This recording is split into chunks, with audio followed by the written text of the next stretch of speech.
Hello, this is Brian Birch at Catholic Vote, and I'm here with Father Richard Kunst in Duluth, Minnesota.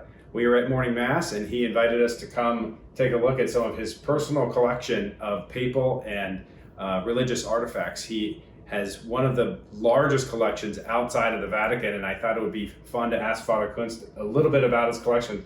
Maybe you could tell readers of the Loop about the collection. Yeah, so the collection can be seen on papalartifacts.com, and almost everything in the collection is on that website. And so I collect primarily things associated with the popes in particular, but we also do saints and stuff like that.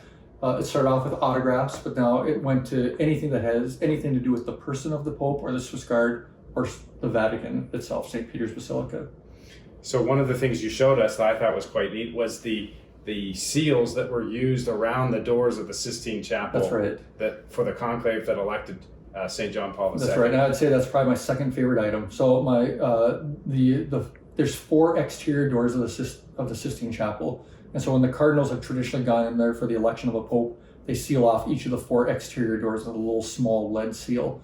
And I've got the complete set of seals from the election conclave of John Paul II, which was the second conclave of 1978. So the seals on one side say conclave, on the other side it's got the date, and for those seals it's got 2 dash marks to differentiate it from the first conclave of 1978.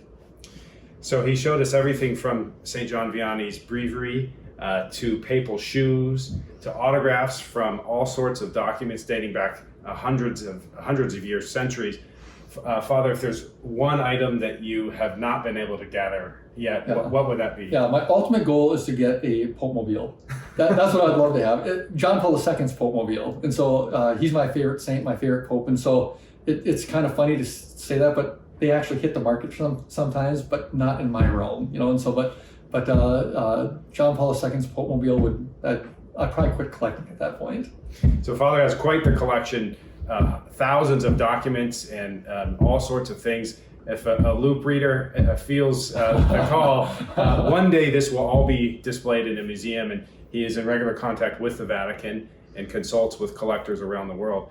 Last question, Father. I know there's a morning email that you like to read every morning. Maybe yes, the Loop, absolutely. And so it's an honor for me to meet you, Ryan, and then John here as well with us, is that I got hooked up to the Loop just a couple of years ago, and I'll say that it is no doubt my favorite source of news. It really is. I love the Loop. It's the first thing I look forward to in the morning with my cup of coffee, even before I go and pray in the morning in the church. And so to me, it's the front line of the culture wars, the Loop is. And I'm thrilled that you're here, and I'm thrilled that you guys are here and promoting the Loop, because it is so important.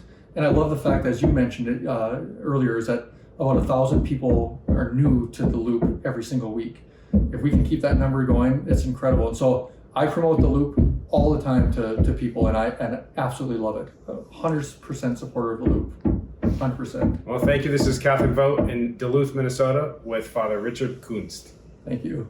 Read the Loop.